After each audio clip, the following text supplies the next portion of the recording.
Federico es experto en todo el tema de blockchain y uso de tecnologías actuales. Él es de Argentina. Entonces, bueno, un poco me gustaría que nos compartas un poco quién eres tú, cómo te has introducido en esta línea de estas tecnologías previo a la presentación que tienes, ¿no? Para conocerte un poquito más. Bueno, sí, claro que sí, Viviana, un gusto saludarte y gracias por la invitación a dar esta charla. Yo soy argentino, como decías, y Argentina es un país que ha tenido históricamente muchos problemas con su moneda, con su gobierno. Bueno, en Ecuador creo que van a poder sentirse identificados un poco con la experiencia argentina, inflación, bueno. Y entonces los argentinos en general se hicieron como eh, conocedores del blockchain y las criptomonedas en una etapa muy temprana en comparación con otros países, justamente por todo este historial del país de problemas económicos y inflación y todo eso. Entonces yo conocí esto en el año más o menos 2012, 2013. Yo en aquel momento estaba trabajando en uno de los medios de comunicación. Mi carrera inicial estuvo vinculada con medios online, y en especial medios online vinculados con negocios, ¿no? O sea, startups, innovación. Y yo en ese ambiente, como era editor de un sitio de internet de negocios digitales, yo me empecé bueno, nada, en el ambiente argentino de aquella época se empezaba ya a hablar de esta moneda digital llamada Bitcoin y de esta, bueno, nuevo paradigma de las finanzas y, digamos, ese fue mi primer contacto con el mundo de las criptomonedas, pero a mí lo que me interesó más que el tema cripto en sí mismo, más que la parte financiera, era el potencial que tenía el blockchain como una herramienta de transformación de prácticas de gobierno que, bueno, nada, en Argentina no funcionaban para nada, y entonces el blockchain daba una posibilidad digamos, transformar digitalmente a un montón de instituciones que nos vienen del siglo XVIII prácticamente.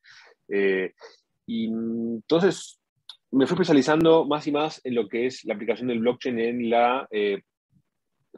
el arbitraje, resolver disputas y generalmente lo que entendemos como sistema de justicia, ¿no? Yeah. Así que ese fue mi interés. Y bueno, ahora les voy a contar un poco sobre cómo fue este camino y en especial qué es lo que hace el blockchain y cómo aplica a los sistemas legales y por qué el blockchain justamente es una tecnología que puede transformar de manera muy, muy drástica el funcionamiento de los sistemas legales que existen en el mundo desde hace muchos siglos. Perfecto, excelente, muchas gracias. Entonces, adelante con la presentación. Bueno, entonces como primer paso es introducir qué es el blockchain y cuándo nace, ¿no? Y esto es, para eso tenemos que ir al año 2008. En aquel momento tenemos una crisis hipotecaria en Estados Unidos, la crisis financiera, el derrumbe del Lehman Brothers y bueno, toda una situación de mucha incertidumbre. Y en aquel momento de gran crisis, una persona o un grupo de personas o quién sabe qué cosa publica bajo el nombre de Satoshi Nakamoto un paper en un foro de criptografía. Y este paper lo que propone es una moneda digital llamada Bitcoin, que es una moneda, es un sistema de dinero en efectivo digital. eh, y esta moneda está basada en una tecnología muy específica de base de datos que se conoce como blockchain, ¿no?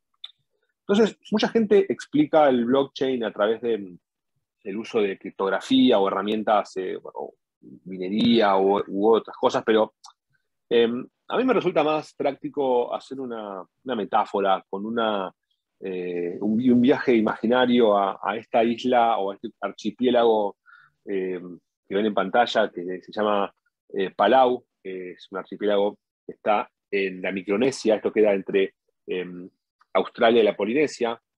Ecuador también tiene lindas playas. Yo escuché una vez, me dijeron de una llamada Montanita, que por algún día podré ir, quizás si me invitan a dar una charla en la universidad ahí en persona. Bueno, la cuestión es que en estas islas, hay una isla en particular que se llama la isla de los Yap. Y la isla de los Yap tiene una tribu llamada los Yap que eh, tiene un sistema monetario muy curioso, ¿no? Este es un Yap con su moneda llamada piedra raíz, así como nosotros tenemos billetes de papel o moneda de metal para dinero, ellos tienen estas piedras de 4 toneladas de peso y con un agujero en el medio que parecen donas. Entonces, ¿por qué tienen un agujero en el medio? Bueno, porque cuando hay que transportar la piedra para hacer un pago a una persona, es más práctico poner un palo por el medio que te ayuden a llevarla a tus amigos. Y bueno, eso es el motivo. Pero claro, tus amigos te pueden ayudar una o dos veces a hacer el transporte, pero si les pedís todos los días que te ayuden a mover tu dinero, y bueno, te van a empezar a cobrar o a no hablar. Entonces los YAP lo que hicieron es, en vez de mover las piedras de un lugar a otro, lo que decidieron es, bueno, ¿por qué no las dejamos todas en un mismo lugar y nos acordamos de quién es el dueño de cada una de las piedras, ¿no? Claro, y esto les planteó otro problema, o sea, ¿cómo sabemos quién es el dueño de las piedras, ¿no? Si ya están todas en el mismo lugar. Y una solución que evaluaron era, bueno, designar a un miembro de la tribu para que sea el responsable de acordarse de quién es cada una de las piedras, y rápidamente después ellos descartaron esa solución porque tenían miedo de, bueno, que esta persona se olvidara o se muriese o, Dios no lo permita, se corrompiera o quizás, si tenía buen olfato comercial, quizás empezara a cobrar una comisión por cada vez que alguien quiere hacer un pago y él les dice, mire, si quiere que les diga de quién es cada piedra, usted tiene que pagar un 10% de comisión por el pago que va a hacer, ¿no? Entonces, como los YAP no querían tener este riesgo, lo que hicieron fue designar a toda la tribu como la responsable de tener la base de datos monetarios. O sea, cada uno de los YAPs tenía la responsabilidad de acordarse de quién era cada piedra desde el momento en que la piedra fue tallada hasta el momento actual, ¿sí? Y esto, o sea, hace que ya no hubiese un monopolio o sea, de la base de datos en manos de una sola persona, sino que distribuía este conocimiento como un bien público en todos los miembros de la tribu. Entonces, imaginemos que Alice le quiere hacer un pago a Bob, entonces junta a la tribu en la plaza central y anuncia, señores, la moneda que está bajo la palmera, el fondo de la playa, pasa de Alice a Bob. Y como todos pueden mirar el anuncio, entonces en su cabeza, todos actualizan su base de datos y ya saben que la piedra de la playa pasó de Alice a Bob. Si Alice quisiera mandarle la misma piedra a otra persona, ya todos le dicen, no, usted no puede hacer este pago porque usted ya, esa piedra ya no le pertenece, así que no puede volver a enviarla, ¿sí? Entonces, si ustedes reemplazan esta, digamos, la memoria de estas personitas por computadoras y reemplazan las piedras por un activo digital llamado Bitcoin o criptoactivo en general, este es el fundamento central de lo que es el blockchain, ¿no? Esto es una red de computadoras donde cada una tiene una copia idéntica de la cantidad de activos que hay en cada una de las cuentas, ¿sí? Y no hay ninguna de estas computadoras que tenga monopolio sobre esta información. Entonces, si alguien quiere hacer un pago a otro, tiene una llave privada, que es como el password de tu cuenta bancaria online, y te permite firmar transacciones con las monedas que están en la cuenta que te pertenece. Entonces, yo quiero hacer un pago a otro, firmo con una aplicación, es una aplicación online, que puede ser móvil o en la computadora, y entonces firmo mi transacción y mi computadora anuncia al resto de la red que voy a mover una moneda desde la cuenta A, o sea, la cuenta B, y entonces, como todas las demás computadoras ven el anuncio, actualizan la base de datos monetaria al nuevo estado y ahora todos saben que hay una moneda menos en la cuenta A y una moneda más en la cuenta B. ¿Sí? Entonces, el primer concepto a retener es que la blockchain es una base de datos que es compartida entre muchas computadoras, entre toda la red, y en la cual nadie puede hacer cambios arbitrarios. No hay una computadora única que pueda sumar o restar monedas de las cuentas, porque nadie tiene el control. El control es comunitario, ¿sí? Entonces, el primer interés que hubo vinculado con el blockchain y con el Bitcoin en especial eran temas financieros, ¿no? El Bitcoin permitía hacer transacciones muy baratas, especialmente en entornos internacionales, ¿no? En entornos en los cuales hay que transferir dinero de un país a otro. Esto actualmente se hace a través de un sistema bancario llamado SWIFT, que es una serie de intermediarios para hacer un pago de, no sé, usted quiere hacer un pago desde Argentina a Ecuador, esto pasa por varios bancos intermediarios y cada banco tiene digamos, comisión y esto suma costos y cuesta como 20% de la transacción. Es carísimo de un pago internacional. Entonces, con el Bitcoin se puede hacer prácticamente pagos internacionales a un costo casi nulo. Y en especial, lo que es muy interesante, es que el costo de mandar un Bitcoin de Londres a Nueva York es el costo igual que mandar un Bitcoin de Buenos Aires a Guayaquil, ¿sí? Y eso es una cosa increíble porque democratiza la posibilidad de hacer pagos para gente de todo el mundo, algo que nunca había pasado, porque si ustedes quieren hacer un pago de Nueva York a Londres, es mucho más barato que hacerlo de Buenos Aires a Guayaquil, porque el desarrollo del sistema financiero es muy diferente. Y justamente nos encontramos con una situación en la cual la gente que es más pobre, que somos los que estamos en Guayaquil y Buenos Aires, terminamos pagando por los pagos una comisión mucho más alta que la que paga la gente rica, que están en Londres y Nueva York. Eso es una paradoja que al ser pobre, además, pagas las cosas más caras, ¿sí? Sí, Entonces, este fue el primer caso de interés que tuvo el blockchain. No me voy a meter mucho más acá, porque vamos a pasar a otro concepto que es el de smart contracts. Y la idea de este concepto es anterior incluso a lo que es el Bitcoin. Esto nace en la década del 90. En un paper que publica un criptógrafo muy famoso llamado Nick Szabo. Y en este paper, él lo que plantea es el siguiente escenario. Estamos yendo a un mundo más digital, un mundo más de e-commerce, un mundo en el cual más parte de la economía va a pasar por redes transnacionales, globales, digitales.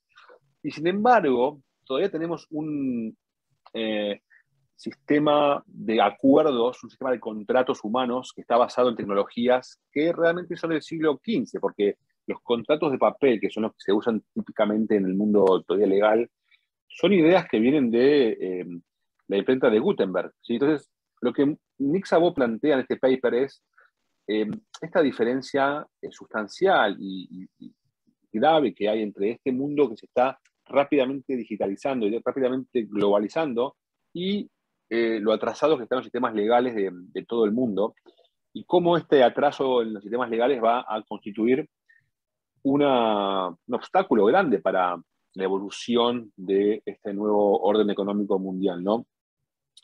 Y entonces, acá lo que es interesante es la propuesta que él hace, que es un nuevo tipo de acuerdos que están adaptados a la era de Internet, que son nativos a la época del e-commerce y de Internet, ¿no?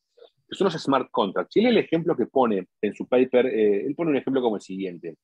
Alice y Bob hacen un contrato en el cual Alice le va a vender a Bob su carro, y entonces Bob se compromete a pagarle todos los meses a Alice una cantidad de monedas, y este acuerdo está firmado bajo la forma de smart contract.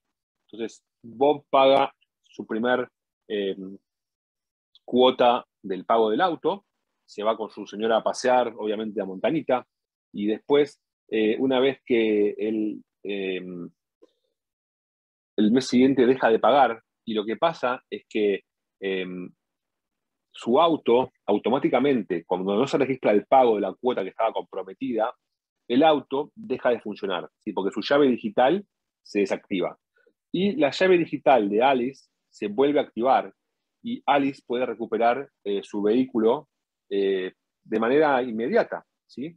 Entonces, piensen ustedes qué tendría que haber pasado para que Alice pueda recuperar su vehículo por la vía legal convencional. Tendría que haber ido a un abogado, tendría que haber mostrado que tenía un título de propiedad del auto, un papel que dice propiedad del auto, tendría que mostrar otro papel que dice que había un contrato entre ella y Bob, por el cual Bob se comprometía a pagar X cantidad de monedas o de dinero en la cuenta de ella, y después demostrar que Bob no hizo el pago, y una vez hecho esto, el juez iba a mandar una persona a buscar bueno, el auto y devolvérselo a ella. Entonces, ¿cuánto le hubiese costado a Alice hacer este trámite? Bueno, no sé cuántos años y cuántos, digamos, el costo equivalente a lo que cuestan 3 o 4 autos, quizás, ¿no? En fees legales y todo eso. Pero bueno, fíjese que con el smart contract, el acuerdo que había entre ella y Bob se ejecuta de manera automática e inmediata apenas se cumple la condición de no pago de Bob. De manera automática, el coche pasa de nuevo a la propiedad de ella porque él no puede usarlo de nuevo. Y esto resuelve el problema a un costo, digamos, mínimo y una velocidad que es casi inmediata, ¿sí? Fíjense que si lo piensan bien, esto es una cosa, es un cambio radical en el funcionamiento de los sistemas legales en el mundo digital, ¿sí? Entonces la idea de los smart contracts que planteó Nick Szabo en la década del 90 había sido una idea abstracta durante mucho tiempo, durante casi 20 años, hasta que este joven canadiense llamado Vitalik Buterin, que ahora tiene unos 27 años más o menos, él desarrolla un blockchain llamado Ethereum, que es como el blockchain del Bitcoin en muchos aspectos, pero tiene una diferencia fundamental, que es que tiene un código de programación, un lenguaje de programación más sofisticado, que permite justamente lo que es escribir smart contracts para diferentes tipos de casos de uso, ¿no? Básicamente, todo lo que ustedes puedan poner bajo la expresión sí, X, entonces sí, en principio se podría codificar bajo la forma de un smart contract, ¿no? Si, digamos, no sé, el vuelo sale con una demora de más de 20 minutos, entonces el pasajero va a recibir un reembolso de un 20% del precio de su boleto.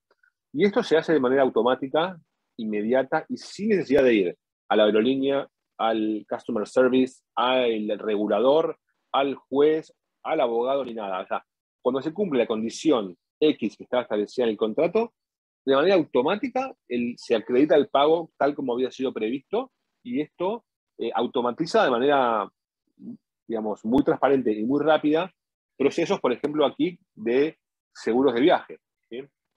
Una pregunta, Entonces, ¿y, sí, y esa cancelación o esa devolución del 20% sería en función de cómo pagó el cliente o tendría que sí, ser?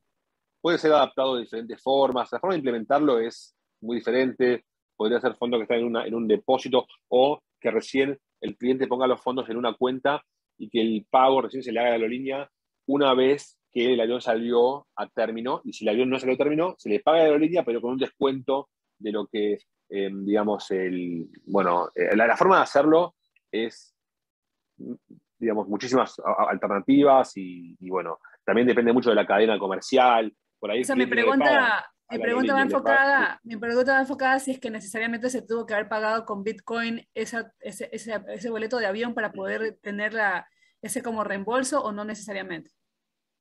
Tendría que haber sido para que funcione de la manera más pura, que es la que Ujú. yo les mostré acá, tiene que ser pagado con Bitcoin, pero muchas veces lo que pasa es que la forma en la cual se va a estructurar el negocio este en el futuro va a ser muy diferente quizás, o sea, y va a haber muchas opciones. Por ejemplo, quizás acá no sea el cliente el que pague a la aerolínea en Bitcoin. El cliente le paga digamos, a la empresa de viajes, agencia de viajes, y la agencia de viajes le puede pagar a la aerolínea en cripto, y la aerolínea es la que recibe, la que le devuelve a la agencia de viajes cripto en caso de que haya un incumplimiento. Hay un montón de formas en las cuales esto se puede estructurar.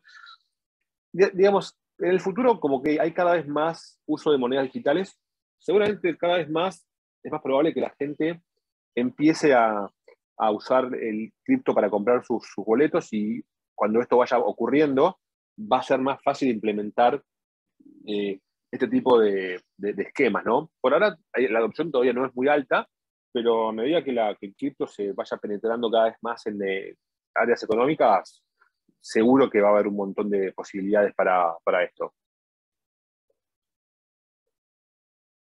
Bien, bueno, entonces, las predicciones que hizo Nick Szabo en su paper de la década del 90 de crecimiento cada vez más acelerado del mundo digital se fueron cumpliendo, ¿no?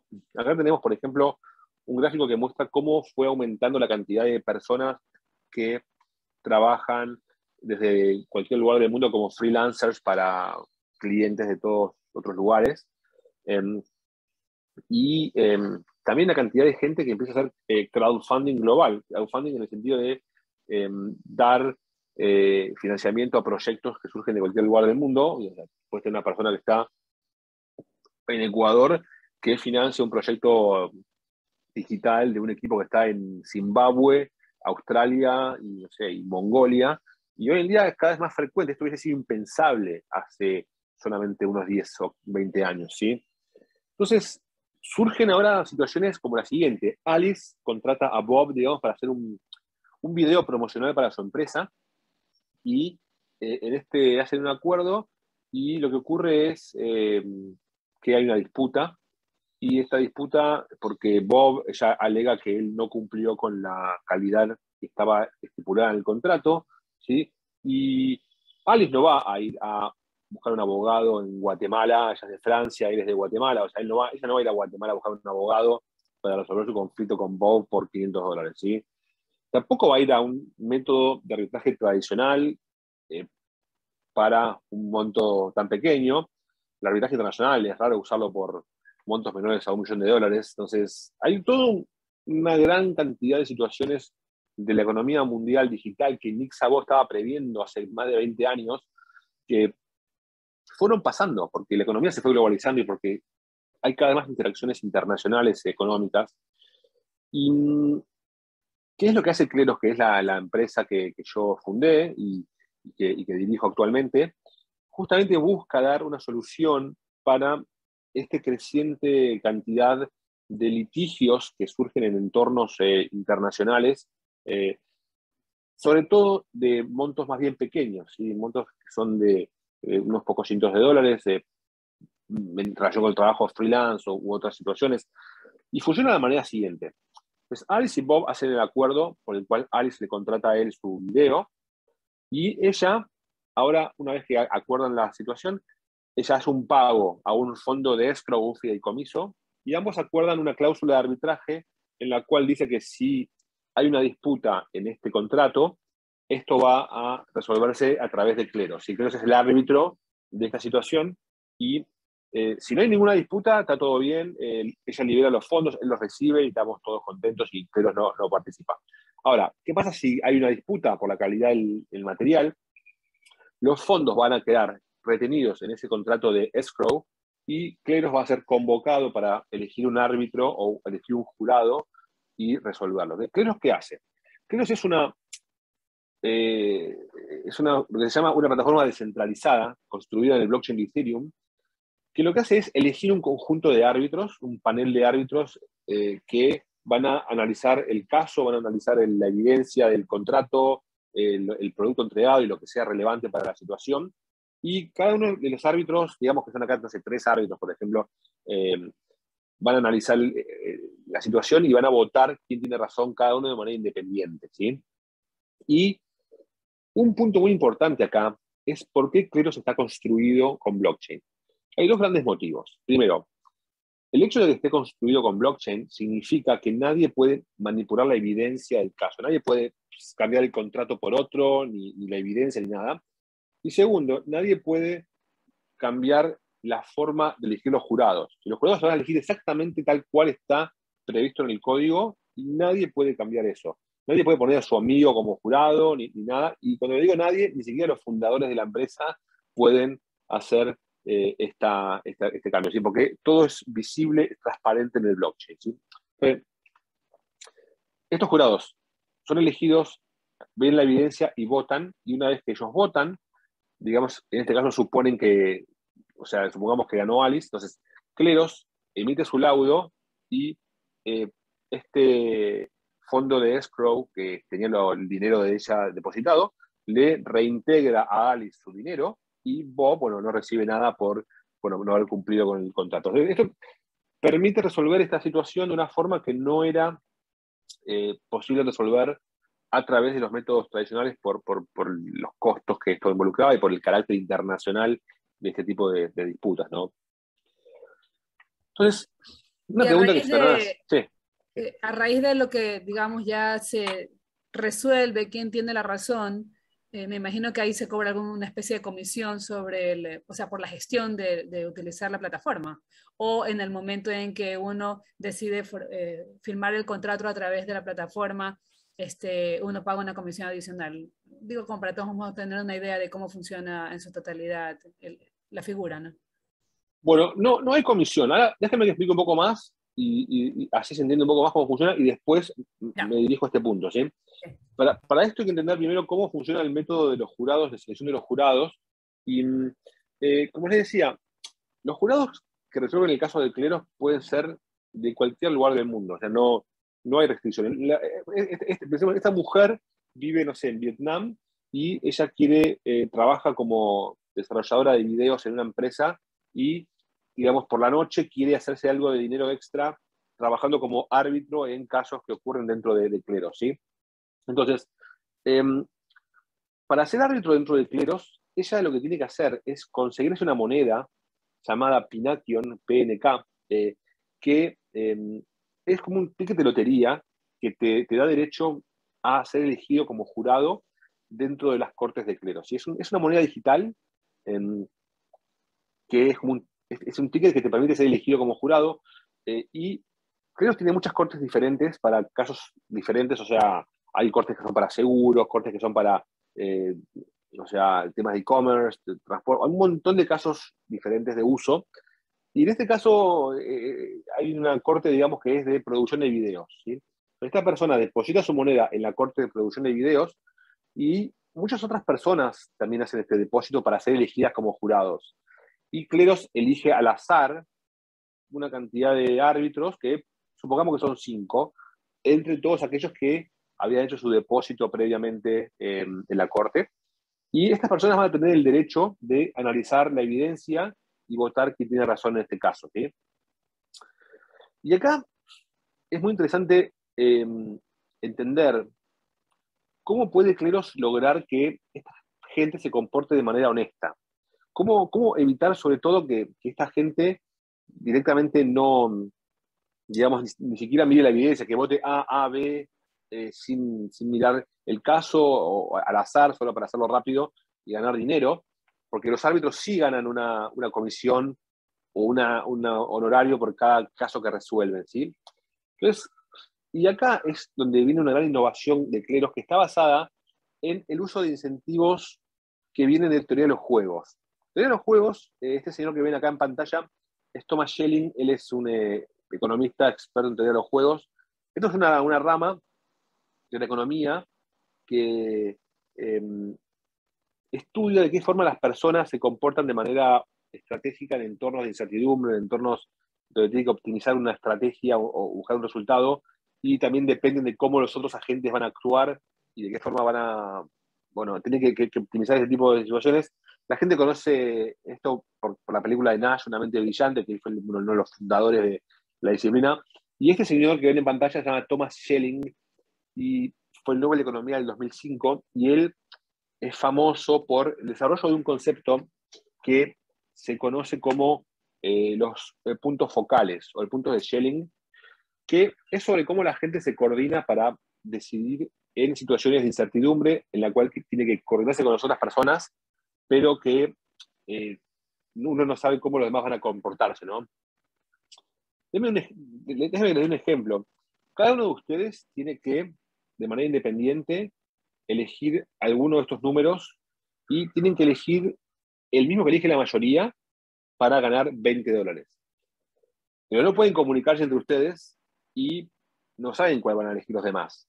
Entonces, en este tipo de escenario, la mayoría tiende a elegir el número 1000, porque es un número que parece más natural que los demás y bueno, es como que de manera cultural tendemos a coordinarnos en torno al número 1000 y empíricamente lo que pasa es que este es el número que es elegido mayor frecuencia, ¿sí? Entonces, en este ejercicio, el 1000 es lo que se conoce como el punto focal del caso y, bueno, o como se lo conoce por el nombre de sus fundadores, o sea, el punto de Schelling, ¿sí?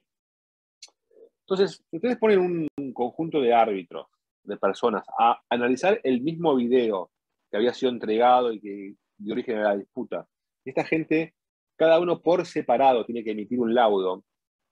Eh, Estas personas están en una situación en la cual, si eligen como la mayoría, ganan dinero.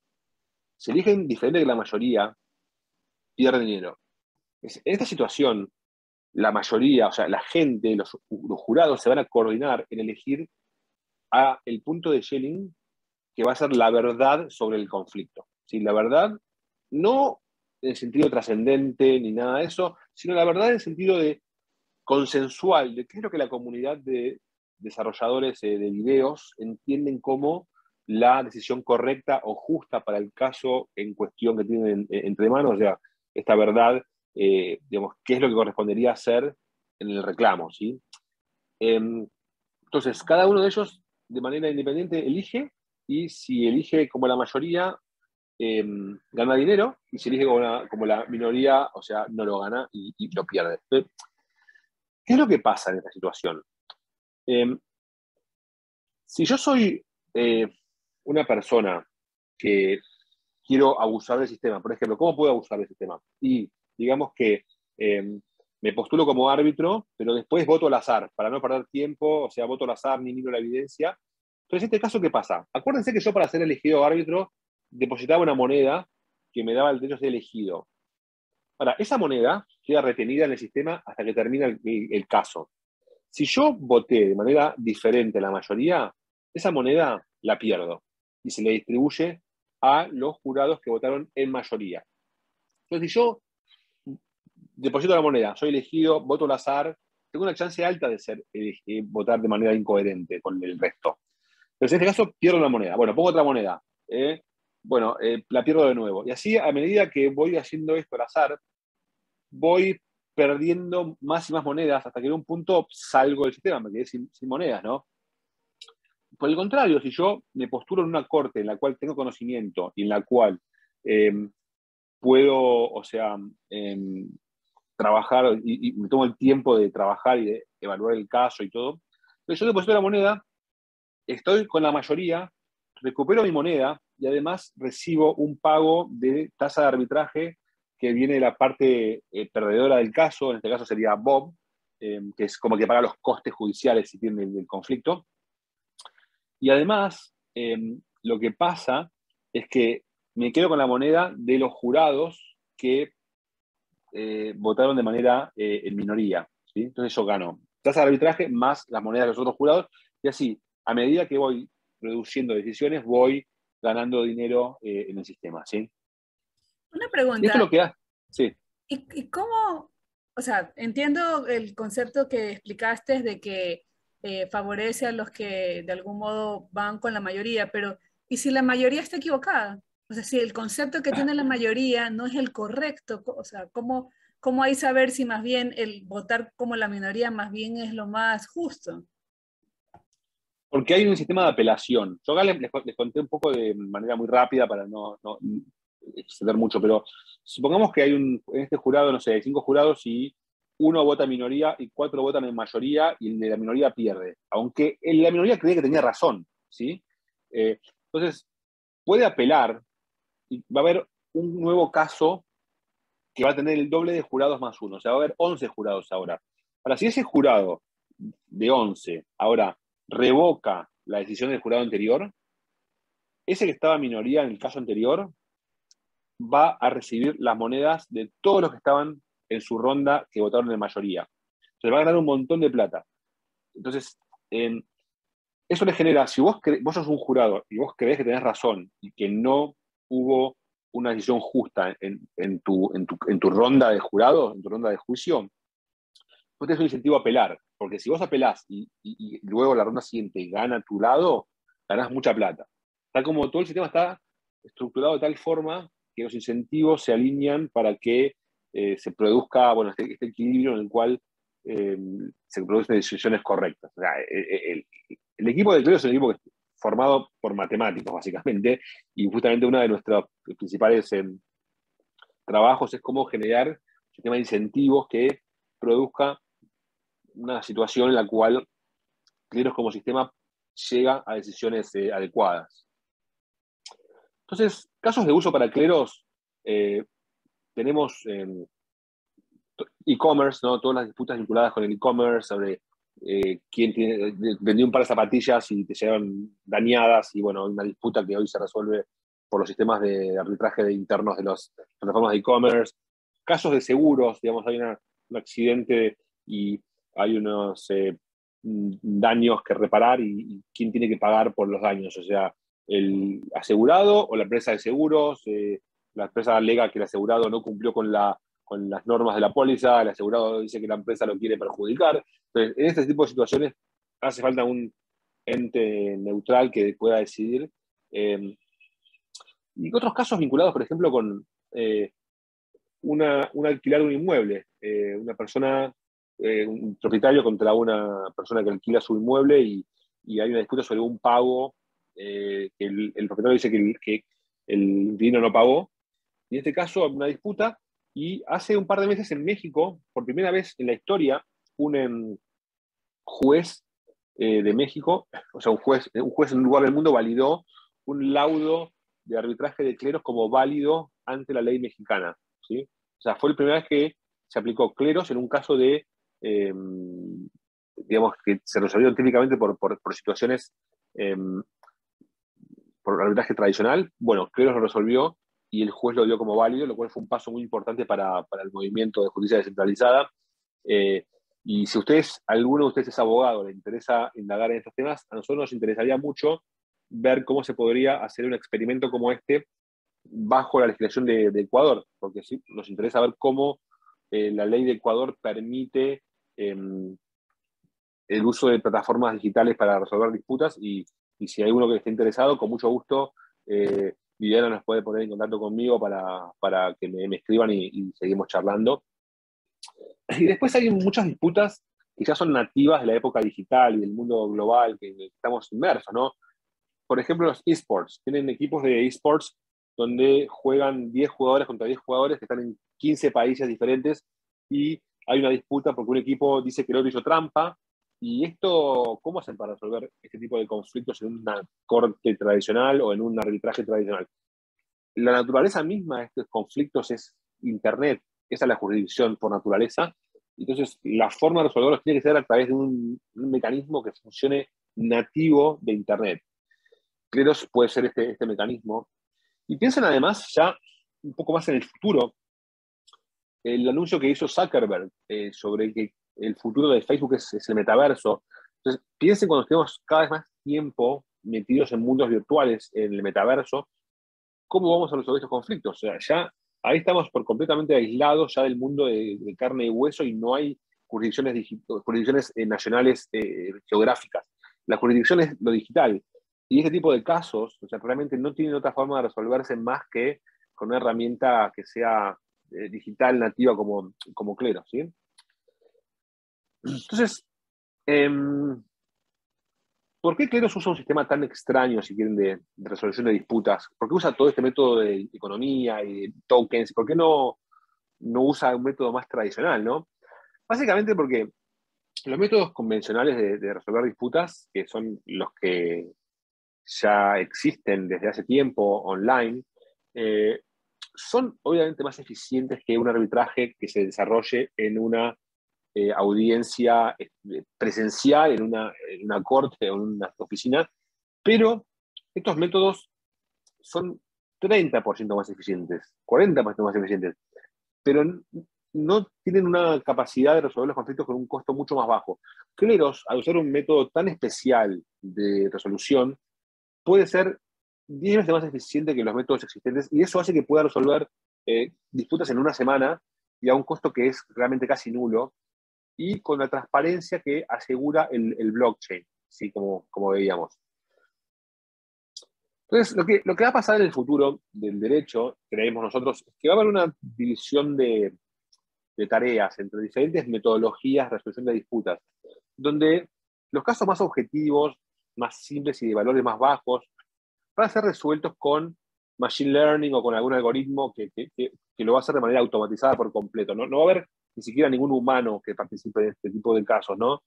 Y este tipo de situaciones, obviamente es más barato hacerlo de esa forma, pero hay muchos casos en los cuales hay subjetividad, hay interpretaciones humanas que hay que hacer, o sea, no siempre los algoritmos pueden resolver todas las situaciones. Entonces, para casos un poco más complejos, Cleros va a ser una herramienta muy importante.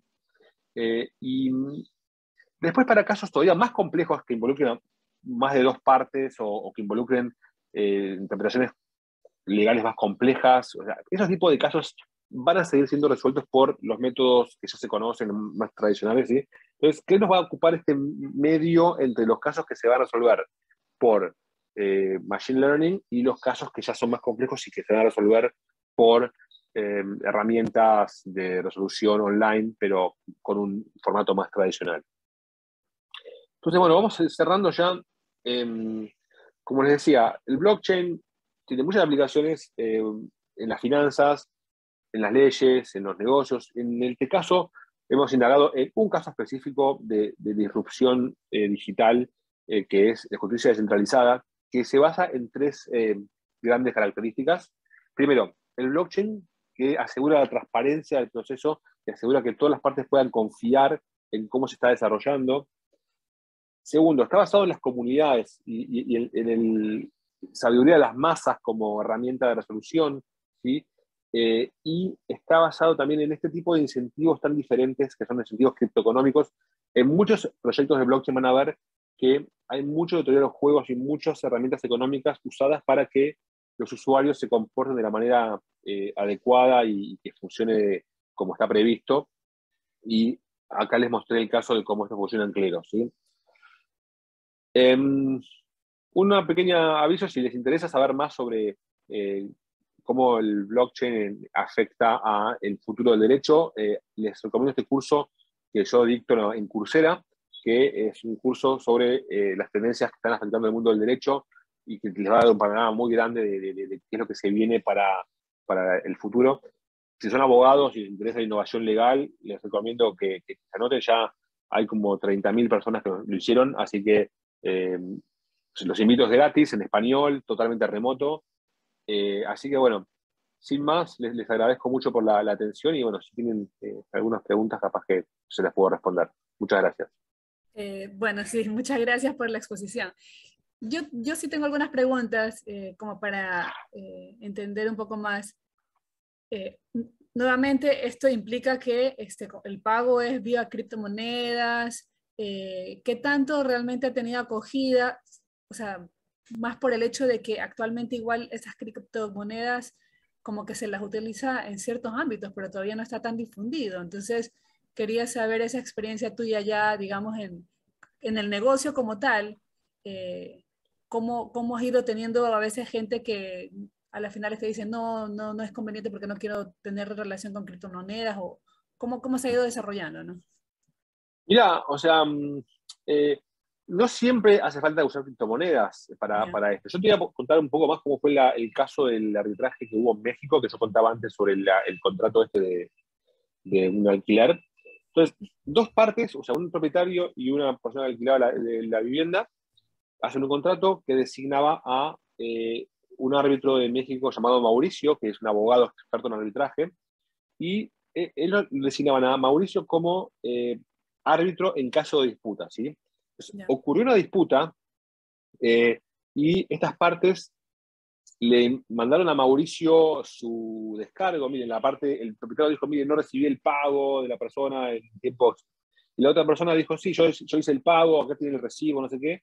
Mauricio recibe toda esta información y las partes le pagan a Mauricio una tasa de arbitraje en pesos mexicanos, ¿sí? Y Mauricio después se da vuelta y carga esta información dentro de Cleros, y Cleros, ahí sí, él usa criptomonedas, Cleros le resuelve la disputa y le devuelve una decisión a Mauricio, y Mauricio después informa esta decisión a las partes y dice, bueno, según ustedes me designaron a mí como árbitro, yo Ujú. usé Cleros como herramienta que me dio una asistencia en el proceso de resolución. El laudo que yo como árbitro emito es este, y, o sea, ejecútese. Entonces, en este caso, las partes en cuestión nunca tuvieron que hacer nada con criptomonedas. Para ellas fue Mauricio al quien le pagaron el dinero, digamos, de México, y nunca tuvieron ni que saber que se usó criptomonedas para dar su caso. Entonces, eh, hay muchas formas diferentes de estructurar los procesos, en los cuales, en muchos de estos casos, no hace falta criptomonedas. Y además, por un lado eso. Y por otro lado, piensan que vamos a un mundo en el cual más y más criptomonedas o sea, se van a usar más criptomonedas para hacer pagos. estas criptomonedas pueden, no tiene por qué ser Bitcoin o Ether, puede ser criptomonedas emitidas por el gobierno de Argentina o el de Chile, o sea, la Chile Coin puede ser una moneda emitida por Chile, que es una criptomoneda, y en ese caso se podría perfectamente usar como, bueno, como pago en sistemas, cada vez más pagos son digitales. Entonces, un pago Ujú. digital hecho en moneda cripto o no cripto, bueno, para el usuario es casi lo mismo, ¿no? Entonces, no es un impedimento para nada el tema de las cripto y cada vez más gente también está usando cripto para sus transacciones. Ya. Sí, también eso te iba a preguntar por el hecho de que como que las criptomonedas están teniendo un crecimiento tan grande a nivel del valor. O sea, por cierto, el tema de Bitcoin, que a veces uno va viendo que inicialmente, no sé, pues te varían 5.000, 10.000, después 30.000, o sea, en relación con los dólares, por ejemplo. Pero asimismo, a veces cae y va bajando. Entonces, Sí, esta diferencia que puede haber en el como valor que tengan las criptomonedas, en qué puede influenciar el tema justo de utilizarlas. Digo, porque el querer sí. tenerlas implica tener, digamos, un valor diferencial en cuanto a mis dólares versus las criptomonedas, del valor que puedan tener. Sí, o sea, la verdad es que las criptomonedas tienen mucha volatilidad, como, así como muchos, digamos, nuevas tecnologías también son volátiles. En la época de los 90 teníamos el comienzo de Internet y la burbuja.com y las acciones de las .com subieron un montón y después bajaron y se derrumbaron. Pero si vos querés usar criptomonedas para hacer pagos y no para invertir o para especular, vos podés comprarte una criptomoneda que es una moneda llamada stablecoin, es una moneda estable. Y esta moneda estable, o sea, su valor es siempre, o sea, están, por ejemplo, hay una moneda que se llama USDC o USDT o DAI, que su valor está como pegado al del dólar. Entonces, no importa que pase con el Bitcoin o el Ether, esa moneda va a valer siempre lo mismo, o va a valer lo que valga un dólar.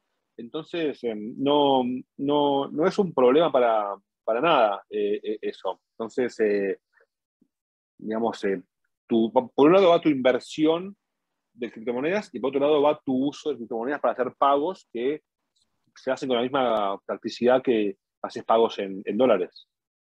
Ya. Y cuando, digamos, decides hacer un pago en una criptomoneda que no sea estas que están teniendo tanta especulación, después, ¿cómo o sea, ya quieres utilizar ese dinero en la vida real, tienes que sacarlo, o sea, convertirlo nuevamente en dólares. ¿Cómo haces nuevamente esa conversión? Normalmente estas plataformas te dan opción de después convertirlo nuevamente, llevarlo a una cuenta bancaria o cómo se hace el tema. Digo, mientras todavía no esté tan difundido el hecho de pagar cosas con las mismas Sí, criptomonedas, ¿no? claro, nosotros, o sea, ustedes tienen un exchange, que es una empresa que permite comprar y vender criptomonedas. No sé cuáles están en Ecuador, en Argentina hay una que se llama Ripio, otra que se llama Buenbit, o sea, otras famosas son Binance, en Estados Unidos está Coinbase. Entonces vos, como haces una cuenta en esas empresas, conectás tu cuenta bancaria a esas cuentas de esas empresas y desde esa cuenta vos podés transferir desde tu cuenta bancaria a la cuenta de eso y después ahí compras cripto.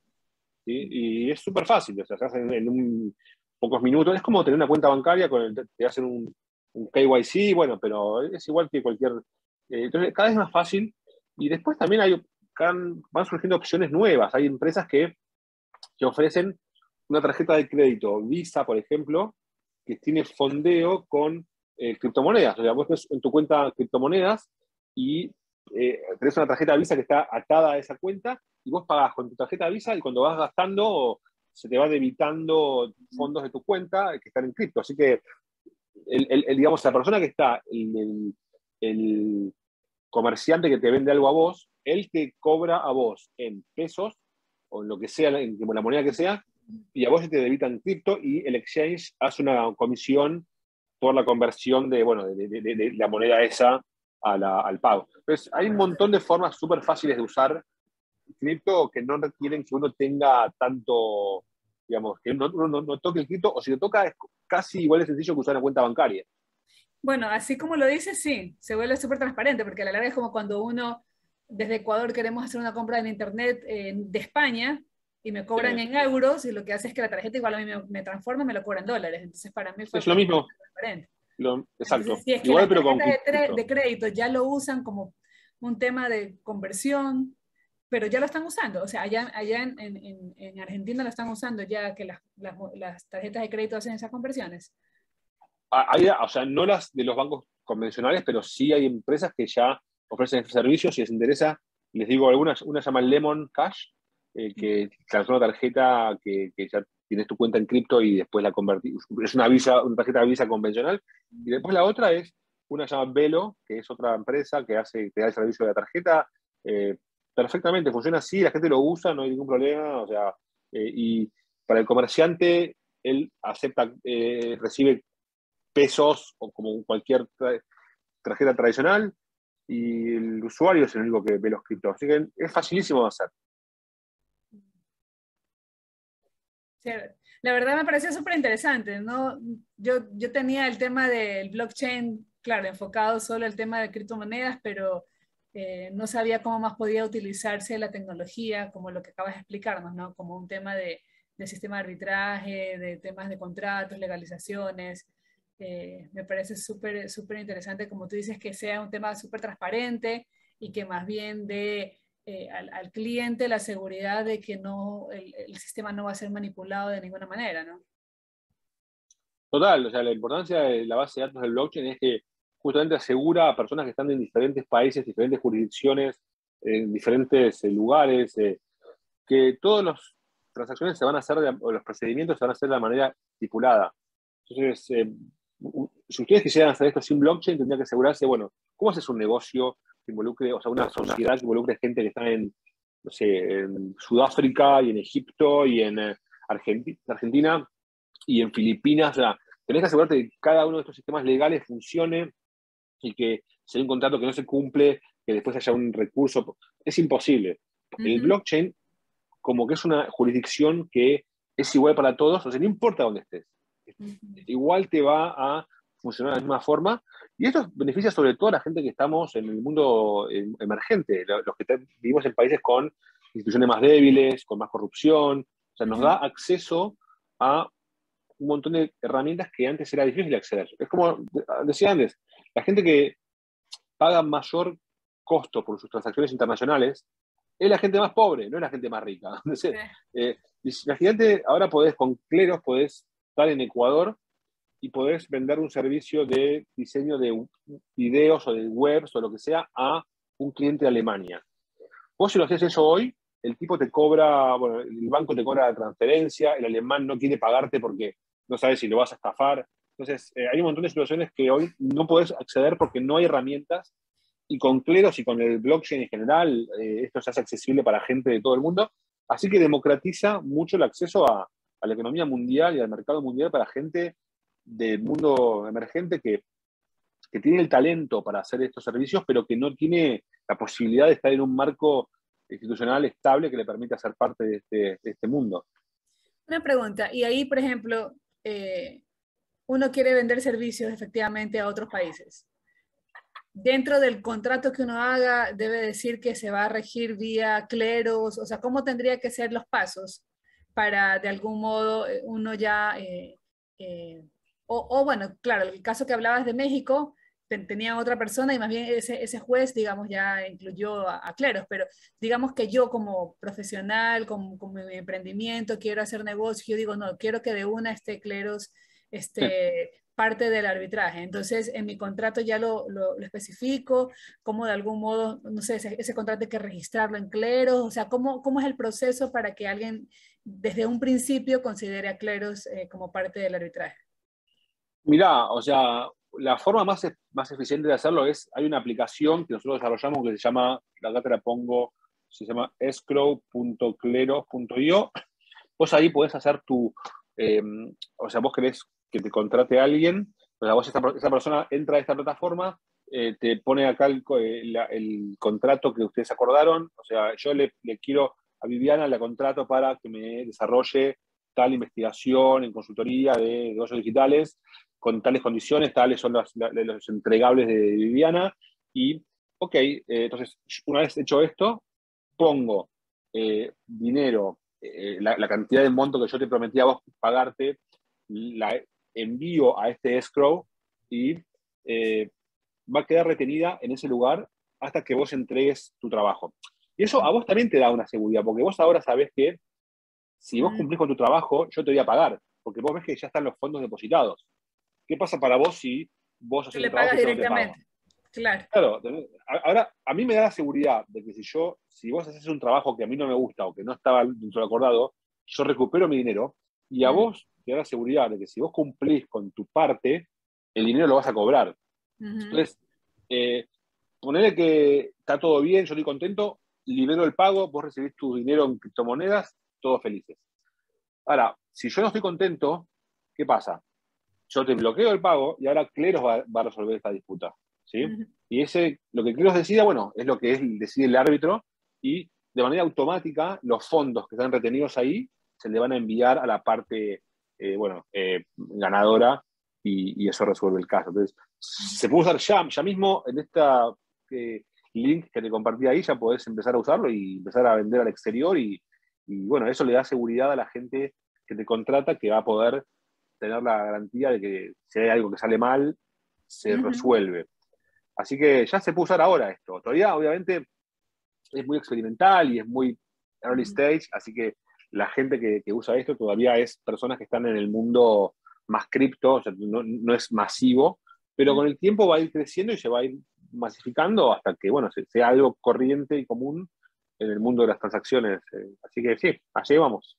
¿Desde cuándo tienes esta solución implementada?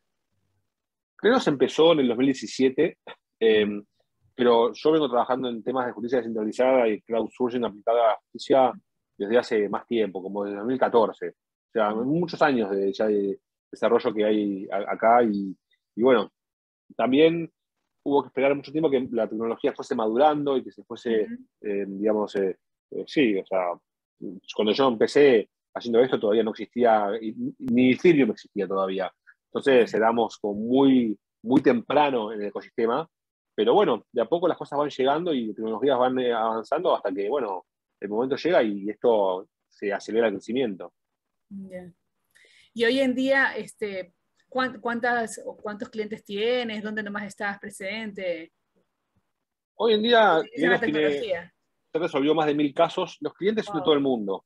O sea, no es difícil, porque como es mucha gente que está en diferentes países, o sea, el mercado es el mundo, es el metaverso, es lo digital, y a medida que más parte de la economía se mude a lo digital y el metaverso, bueno, va a haber más casos de uso que haya para Cleros. Así que, nada, esperamos que los años que vienen sean muy buenos.